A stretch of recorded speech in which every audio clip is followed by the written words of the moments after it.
and it is this I hit upon. The life of the nomad is in my blood. My father left his father's house long before I was born. For years on end, his family, servants, and cattle have wandered from Haran to Shechem, from Moreh to Egypt, from Ai to Bethel, and beyond, with settlements in between.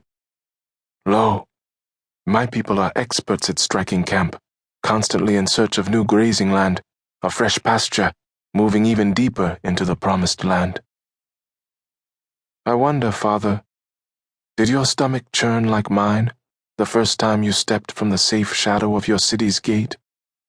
Of course, our situations are different.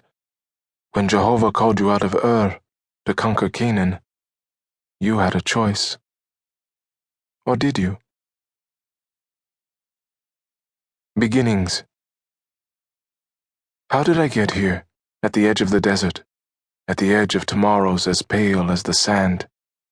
Oh yes, I was born. That's how it all began. Hammurabi's Code of Laws, number 146. If a man take a wife, and she give this man a maidservant as wife, and she bear him children, and then this maid assume equality with the wife, because she has borne him children, her master shall not sell her for money, but he may keep her as a slave, reckoning her among the maidservants. Surrogate. My father was 85, rugged still, but his hair was dipped in silver, and so was Sarah's. She could have played the part of grandmother, but her long, lonely years without a child made that a cruel joke. Worse yet, she was pregnant with the promise of God to make her husband ancestor of more children than there are stars. A sweet promise, but slow. 10 years and counting, her belly remained empty as an ancient well. So she told my father, "Have a baby with my servant, Hagar. Make her second wife." The law made provision for such things. The child Hagar had would be as good as Sarah's. They all agreed. It seemed an acceptable solution at the time. Show off. One night, as soon as that, and I was on my way into the world. A feat that seemed like magic to Sarah, who'd tried the trick for years and got nothing but tears for her trouble. Then comes my mother, a dark beauty, a young Egyptian, strutting with the pride of the pharaohs in her veins, saying, "Look at me. I am already with child." I am told the smack that nearly cracked my mother's jaw could be heard for miles. Egypt bound. Her clothing quickly bundled in a sack, face still stinging, my mother ran.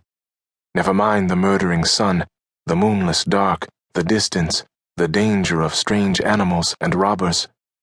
The way she tells it, she ran toward Shur, stumbling into the wilderness, feet split by thorn and jagged rock, falling, parched and breathless, near a spring, encountering Adonai. Adonai, my father's Lord and Master, the God she barely knew, who spoke to her, unlike the several gods of Egypt. "Hagar," he said, "return to your mistress, and I will bless your son." He told her she would be grandmother, more children than she could count. She believed him, and why not? God never lies. So she rolled his promises around in her mind like rubies, slipped them in the pocket of her memory, and hurried home. The naming. "The angel of the Lord gave me your name that night," Mother said. "Warned me you'd be more thorn than rose, that someday you'd be at odds with all your kin. I knew then I'd drown in tears of grief over you." I stuck my tongue out when she said it, and rolled over on my sleeping mat.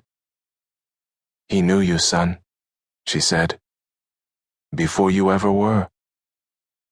I pulled those last warm words up over me, snuggled up for the night, and went to sleep.